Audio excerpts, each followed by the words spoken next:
Hey, you're listening to Wrestling Roundup, FreeFM 89.0. This is Grady Hooker, and live on Skype we got Brandon.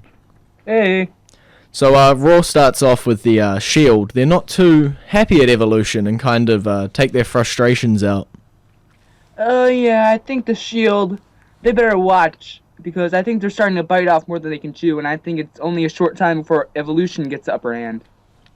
Yeah, I know last time, in the match at least, the Shield definitely won and dominated that match, so we've sort of got to go 1-for-1, unless we want to completely squish Evolution. Yeah, I think that's what they're probably going to have to do, even if it's going to be at the sacrifice of the Shield losing. Yeah. I could see it happening to some, maybe fourth member, since Batista's meant to be taking time off. Yeah, I've heard a lot about that. Maybe Sheamus, I don't know. But we could definitely see a new member interfere in the upcoming match that's likely going to happen. So the first match on Raw, RVD took on Jack Swagger, but it was party time. Yes, it was party time. And I think RVD, he probably would have lost if Adam Rose didn't come to his rescue almost.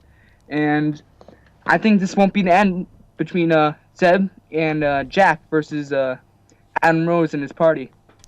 I don't know if it's a pay-per-view, special event, caliber feud, or if it's just going to be blown off on the weekly shows. I think it's probably going to be on a match on the pay-per-view. With the amount of build-up it's had so far, it's more than likely going to be on the show. And whether it be on the pre-show or the regular show, I think we're going to get a good, decent 5-minute match with Adam Rose picking up the win. Okay. Well, up next we got a Divas match. The Divas champion Paige taking on Alicia Fox. I've really liked the matches these two have put on. And post-match, it really, really interested me. And it looks like Alicia Fox is going to get the spotlight from now on. She definitely, she attacked Paige before the match. She did lose the match, and then she just completely flipped out and opened up a can. Yeah, I think it's probably going to be the start of a more aggressive side of Alicia Fox. Because if I were in Alicia Fox's position, I would be tired of losing, and I would probably do anything I can to get out of that spot that she was in. Did I hear something on the WWE app she quit or something, or is... I've heard that too, and she later clarified that, saying that she didn't quit, she only had a moment. But it looks like Alicia Fox is here to stay. Okay. Up next we got the quite sad news that Daniel Bryan actually has to go in for neck surgery. Yeah, that's pretty disappointing, even though he just won the WWE Championship, and he just put on a great match with Kane at Extreme Rules. And I was really looking forward to this title reign. And unfortunately, the title reign could come to an end. He could be stripped of the title, but we're yet to see what's going to happen with that. Daniel Bryan's really had a roller coaster few months. He's overcome Triple H and the Authority. He headlined WrestleMania. He won the WWE World Heavyweight Championship. And then he married the love of his life. Then his father passes away. Then Connor passes away. And then now he has to go in for neck surgery. Yeah, it's been pretty awful for Daniel Bryan. And I hope he gets to keep the championship. And I really, really want to see Daniel Bryan come back better than ever. I definitely hope it's not one of those, because it's a neck injury. Those are the, neck and back are the two you really don't want to hurt. Yeah, it's a pretty serious injury. And I think it's good that he got it fixed before any more damage could be done. Yeah. So, get well soon. Up next, we got a 6-man tag. John Cena and the Usos versus the Wyatts. I was really, really hoping for the Wyatt family to win, but ultimately that wasn't the case. You got to give John Cena and the Usos some wins here and there, and hopefully that's not going to be the result of the pay-per-view, and the Wyatt family will be walking out the winners. But I think this was a pretty decent match, and I really like the matches these 6 men have put on over the last few weeks. You got to give credit to the Wyatt family. It did take 4 super kicks, 2 suicide dives, and an AA to put them down. Yeah, and I think it's going to take a lot more for the Usos and John Cena to put Bray Wyatt and Eric Rowan and Harper down in what's likely going to be upcoming matches between the 2 tag teams and Cena and Wyatt. Okay. Evolution. They challenged the Shield for a match at Payback. We sort of hinted to it earlier. Yeah. Who do you think's going to come out? You said Evolution? Yeah, I'm not sure who I'm gonna go with. I think I'm leaning towards Evolution because I've heard rumblings about Roman Reigns versus Triple H at SummerSlam, and if the Shield keeps on picking up wins and wins and wins, I don't see how that match could happen. So I'm probably gonna go with Evolution here. Because what's the pay-per-view schedule from here? There's this one, then there's Money in the Bank, I think? Yep, Money in the Bank, and I'm pretty Then sure SummerSlam follows that up. it might be Battleground. I don't know. I have to look it up. But we'll move on to the next one. A rare second Divas match on Raw. More of a total Divas match, though. Nikki versus Natalia. Yeah, Natalia, she's not very happy with what Brie thought of her paintings, and I think maybe Natalia overreacted a bit, and I think she's starting to get too angry. And Matt Striker used to say an angry fighter is a sloppy fighter, and I think that's pretty much what sums up Natalia in this match. Well, at the end of the match, she sort of ripped the Total Divas cast's numbers, which was a horrible segment anyway. Yeah, that segment just didn't work, and I think it probably is going to wind up on Botchamania. Over on SmackDown, they had a rematch, this time with Eva Marie as the guest ref. Yeah, Eva Marie, she's not a good referee. And I think she took away from what was a decent match. I think she distracted from it. And ultimately, Natalia got too angry again, like I said before, and she was pretty sloppy again, and I'm pretty sure that's what cost her the match. Okay. Well, no, it's about time. We'll go into our classic entrance theme of the week. It's Ezekiel Jackson's, and it's called Domination. There will be no stopping. It's when you go. And you're back with Wrestling Roundup, FreeFM 89.0, Grady and Brandon. Just to update, we're talking about the upcoming pay-per-views. So it's Payback coming up, and then Money in the Bank, then Battleground, and then SummerSlam. So I'm not too sure. I know everybody's been saying Battleground has enough room for a War Games match. I hope not. I think it's an outdated match, and people like the match. I'm not too big of a fan because of the 2 rings. I think it's going to affect other matches on the card, but it'd probably be an interesting matchup, and maybe I would like to see it a bit because it's the Shield and Evolution that are rumored to be in the match, and they've put on tremendous matches so far. So we could do Evolution going over the Shield coming up at Payback, and then somehow stall the feud over Money in the Bank, do the feud blow off at Battleground with the War Games, and then move into Reigns Triple H at SummerSlam. Yeah, that sounds like a very likely outcome. Okay, so we'll jump back into Raw, somewhere around there. Sheamus takes on both members of Rybaxel one at a time. Yeah, I don't think that was a very fair fight for Sheamus. But Sheamus overcome the odds, and he ended up beating both the men down, and pretty much becoming Super Sheamus again. Yeah, is that too bad? I don't know. I'm not a big fan of Sheamus and this goody-goody guy. I think he was always a great bad guy, and I hope that's what we see from him. Okay. Well, up next, Stephanie McMahon. This is sort of a way to write Bryan off, I think. Kane sort of dragged an unconscious Bryan out, and then they had to send him in an ambulance. I'm going to be honest here. I laughed when I saw Kane drag him out because it was just pretty funny the way it was dragging him out. Yeah, you had to drag him out without hurting his neck. Yeah, and this is pretty much going to write Daniel Bryan off TV for the next couple of weeks. Maybe he'll show up, maybe he'll not. Ultimately, I hope Daniel Bryan comes back better than ever and stronger than ever. Well, over on SmackDown, they gave us an update, and it seems like all went well. And they said next week on Raw, we decide what happens with the titles. Yeah, I don't know what they're going to do with the titles. I hope they keep it on him and maybe come back for a potential SummerSlam match. But I don't really know where they're going to go with this, because I don't know who's going to be the champion if Daniel Bryan stripped the titles. Will it go back to Randy Orton? Will it go to Batista? I don't really know. They could always just well, now that they're not there, we can split the titles back up. Perfect. Yeah, not a bad idea. What next? Fandango, Dolph Ziggler. Yeah, I think we could see a samurai-like breakup between Fandango and Layla, because that's pretty much what happened in this match.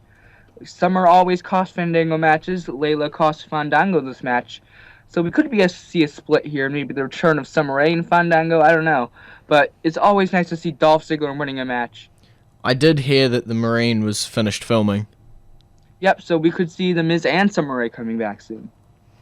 Up next, we got Hacksaw Jim Duggan, Rusev, and some more discriminatory crushing from Rusev. I was hoping Rusev would crush Hacksaw Jim Duggan, but Big E Langston spoiled that moment for me. It looks like we're going to see Rusev versus Big E Langston at some point. Even though Rusev got the better hand of Big E Langston, I think Big E Langston will come back with a fight. That's like $3 in the Langston jar right now. Yeah, and I think there's a lot more than that in Rusev's jar. Okay. Yeah, they can just be the... Why don't we just amalgamate them and have an Alexander Langston? Pfft. They've both decided to change their names recently. Rusev even changed his home country. Yeah, he's from Russia. Who knows? Cody Rhodes, Damian Sandow, former Rhodes scholars. Yeah, I think there's a lot of frustration on Damian Sandow's side and Cody Rhodes' side, because we've seen Sandow, he got mad, and he feels like he's been held back. And Cody Rhodes, he's also feeling that he's being held back by his brother Goldust over the past few weeks. So it's interesting to see where these two characters go. Well, I know over on SmackDown, Damian Sandow issued an open challenge and then lost to Santino Marella and then completely and utterly snapped. Yeah, Sandow. If I was Sandow, I would be snapping too, because he went from Mr. Money in the Bank to losing the Money in the Bank match to not even being on a Raw anymore, usually on WWE Superstars or main event. And now he's back on Raw, he's losing again, and I think that's just the frustration mounting up and mounting up and mounting up to something bigger. You forgot, when he lost Money in the Bank, he lost it to a one-armed person. Yeah, that's pretty sad. So, the Wyatt family, Bray challenges Cena to a last man standing match, and over on SmackDown, Cena accepts. I don't think it was a smart move of John Cena to accept it, because to my understanding, the last time John Cena was in a last man standing match, I may be wrong, was against Alberto Del Rio, and Miz and R-Truth came on top of John Cena and held him down. So I think we could see that again with the Wyatt family, Rowan and Harper interfering. But maybe the Usos interject themselves and stop that from happening. I know down on the main event of SmackDown it was meant to be John Cena versus Eric Rowan, and the Usos came out to equalize the odds. Yeah, I think we're definitely going to be seeing a tag team title match in the near future. I don't know if it's just me, but it just doesn't feel right to see the Wyatt family carrying title belts. It depends. We've seen them hold title belts on NXT, and I hope they hold the tag team titles, because I think Rowan and Harper, they're a very underrated tag team. We have the Usos, you have the Rhodes brothers, and then there's the Shield, and then you have the Wyatt family that people tend to overlook. True. So we'll jump back to the main event of Raw, Batista, Roman Reigns. Yeah, this matchup was a bit disappointing. I thought it could go a lot longer. And I think this was a match I wanted to see, and other people wanted to see, but I don't think it lived up to its potential. No, it was right there. It could have been a great match, and instead it ended in a brawl. Yeah, and I think we're going to see a lot of brawls over the number of weeks leading up to Payback, because the Shield and Evolution have a lot of tension between each other, and I think the only thing they want to do is fight and not talk, just fight. The only problem is Stephanie McMahon can call in the cavalry at any time. Yeah, we saw a little Titus O'Neil sighting. He's my favorite guy. And he was also cited on SmackDown getting a bro kick and being defeated in 10 seconds. Yeah, pretty impressive. And I don't know. Maybe, what was it, like 11 men that came out? Maybe they're going to somehow end up in the match, maybe a lumberjack match. I don't know. But somehow they seem to always wind up beating down the Shield. But the Shield always overcomes them. Yeah. Even if it is with steel chairs. Yeah. So we'll jump into our current entrance theme of the week. It's Rusev's I can't pronounce the Russian part, Roar of the Lion. Rusev Fudria, Rusev Machka. And you're back with the Wrestling Roundup, FreeFM 89.0, Grady and Brandon. So that Rusev song there just lasted longer than half of his matches. So, either way, we'll jump into SmackDown. What's the first thing we haven't talked about? The Usos versus the Rhodes Brothers. Yeah, I think Cody Rhodes is showing his frustration, and ultimately, I think that frustration will lead to the breakup of the Rhodes Brothers. But the Usos, man, they're on a roll over the past number of months, and I think the Wyatt family, they've got their hands full with them.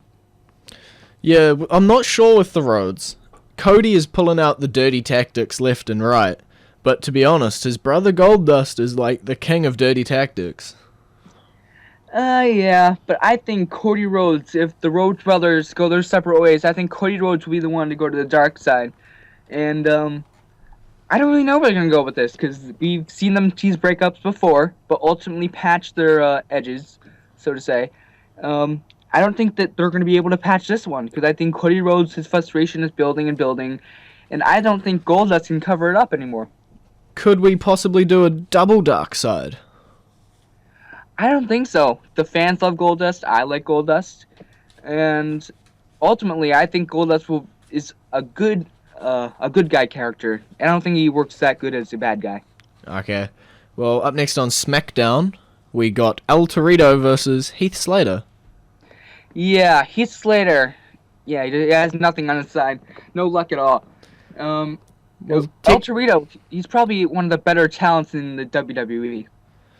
Technically, I think this match, Heath Slater should have won, because Hornswoggle headbutt him in the nuts, which technically is a DQ. Yeah, over the past few weeks, we've seen Hornswoggle and Torito get involved in Los Matadores and 3MB's matches. So I don't know if little people are exclusive from these rules. Yeah, I don't know where the rule book gone. You must be over 4 foot tall to cause a disqualification. Yeah, but then Rey Mysterio, if he hits someone with a steel chair, I don't know. If you put the steel chair on top of his head, he probably meets the height requirement. Yeah. Now I've got that stuck in my head. Dolph Ziggler Batista. Dolph Ziggler was trashing him on Twitter. Yeah, and a lot of people are trashing Batista on Twitter. And I think Dolph Ziggler, he wanted to get back in the spotlight where he should be, rightfully. But ultimately, it ended with Batista standing over the show-off. And showing off after the match by completely squashing Ziggler. Yeah, I think Dolph Ziggler may have gotten his hands full with Batista, but I don't blame Dolph Ziggler for wanting to be back in that spotlight. Fair enough. Everybody wants to be in the spotlight, and Ziggler, to be honest, hasn't been getting that much. Yeah, he's gone from world champion to WWE superstars in main event. Is there a chance we're going to see that completely highly rumored disgruntled guys faction starting back up? I don't know. If it means Dolph Ziggler's back in the spotlight, I'm all for it, but I don't know if it's going to work or if it's going to happen. Fair enough. Ziggler, Sandow, Miz, they're all good singles talents. Yeah. Can probably smush them together and amalgamate into one big person. Yeah. What do we got next? R-Truth versus Cesaro, the kings of no music. Yeah. I like Cesaro's new music. I think it's pretty good. And Cesaro, regardless of if he has new music or not, he's been an impressive talent over the last number of months and maybe even years. R-Truth ultimately fell to the Swiss Superman. And I think Paul Heyman right next to Cesaro is only going to mean that Cesaro's going to rise and rise and rise to the top. Yeah, I'm not sure here if Cesaro's starting to outshine Heyman. It takes a very big man to outshine Heyman. Yeah, and Brock Lesnar, he doesn't even shine Paul Heyman. And I think Cesaro is starting to outshine Paul Heyman, actually. Yeah. I don't even think Cesaro needs Paul Heyman, because if you watch WrestleMania, you know Cesaro doesn't really need a guy next to him to get him heat. No. But he does get cheered a lot, so...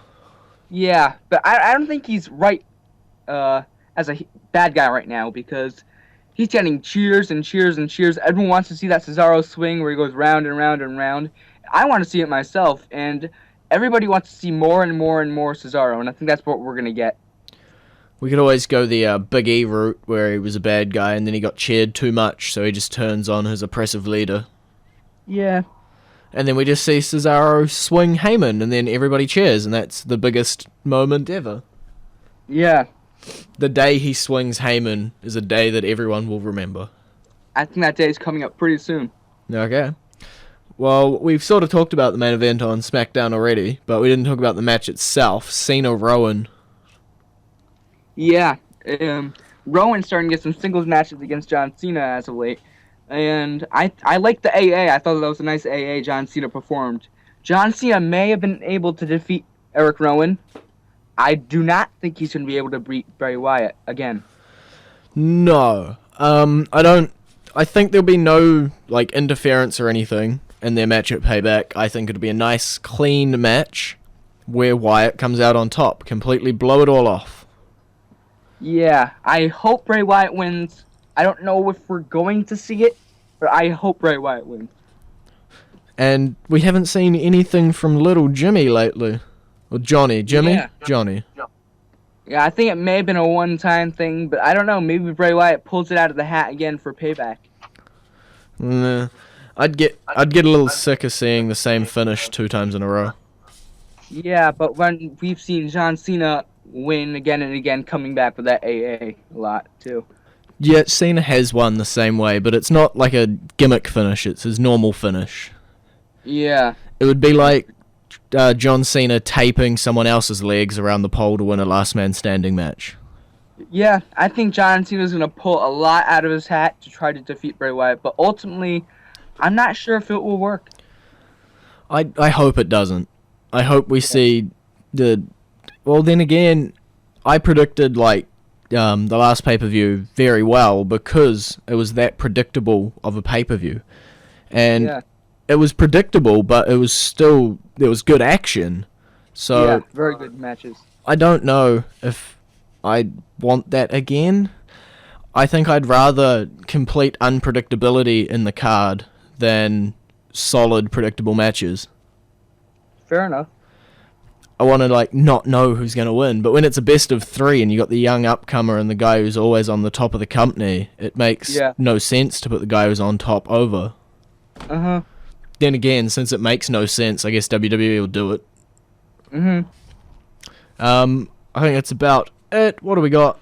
We've got about 4 minutes. I do have to do a little one about New Zealand wrestling, but is there anything else you want to mention that's coming up? Total Divas, anything like that? Not really. Nothing that comes to mind. I was going to say, we don't get Total Divas over here. I think the clips of Total Divas get edited out as well. Not entirely sure. Although I did see Natalia's painting, and just, in my opinion, not that good. Yeah, it's not that bad, but it's still bad at the same time. It's not a Picasso. Yeah. But yeah, I'll do this one then. So it's been great talking to you, Brandon. Yeah, it's been great talking to you too. And so recently, I think it was just last weekend, IPW here in New Zealand had their show, and the main event, it was New Heights, main event, tag team ladder match, the IPW Tag Team Championships hanging high above the ring, and somehow our guys, TNT, TK Cooper and Lil T, managed to pull it out, even with all of the investment against them, and joined the Origin. So the Origin is growing in numbers to combat the investment. We did also get Travis Banks putting his IPW title on the line against Kurt Chaos, but still retaining. I have heard from their Facebook page that Travis Banks is going to have to put his title on the line against Kurt Chaos again next show, IPW Escalation. This time, it's a lumberjack match with the investment on the outside. We also had the lovely ladies of Impact Pro Wrestling go at it, Carmen Rose and Brittany. It didn't last too long before the returning Evie sort of came back and claimed her title. We had a couple more matches as well. It seems now that Liger, the big cat Liger, has decided that he wanted more cats. So there is now more people in Liger masks, and there is multiple Ligers. Nobody knows what that means, but it can't mean good things. And we've had a whole bunch of the investment pretty much running wild all over IPW. So hopefully the Origin, Alfred Valentine, Alexander, and TNT can start sorting that out and return to normal. So that's all we got time for this week. I'm going to be up. Currently where I am at IPW's Armageddon Expo, not run by IPW, but they got a show there. Armageddon Expo Hamilton, it's this weekend, Wellington next weekend. IPW will be down doing 3 shows a day. So come to Hamilton, Wellington if you've got the time. And that's all we got time for this week. You can visit our Facebook page, facebook.com/Wrestling Roundup Radio, or our Twitter page, twitter.com/Wrestling Radio. And you can visit our website, wrestlingroundup.host22.com, wrestlingroundup.host22.com. If you ever hear us talking about our draft game or something like that, it's all on the website. It explains it, and you can see who's winning. It's me. So yeah, I'll see you next week.